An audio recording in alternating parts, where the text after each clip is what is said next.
తెలంగాణ రైతులకు పండగే పండగ. శుభవార్త చెప్పింది ప్రభుత్వం.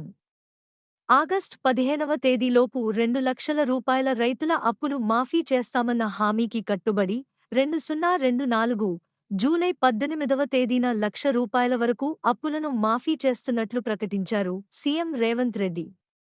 18వ తేదీ సాయంత్రంలోపు రైతుల రుణ ఖాతాల్లో డబ్బులు జమ కానున్నట్లు వెల్లడించారు సీఎం రేవంత్ రెడ్డి. రుణమాఫీ కోసం ప్రభుత్వం విడుదల చేసే నిధులను ఇతర ఖాతాల్లో జమ చేయకుంటే బ్యాంకర్లపై కఠిన చర్యలు తీసుకుంటామని హెచ్చరించింది ప్రభుత్వం. రైతుల రుణ మాఫీ డబ్బులు పక్కదారి పట్టకుండా చూడాల్సిన బాధ్యత బ్యాంకర్లపైనే ఉందని ఆదేశాలు జారీ చేసింది సర్కార్.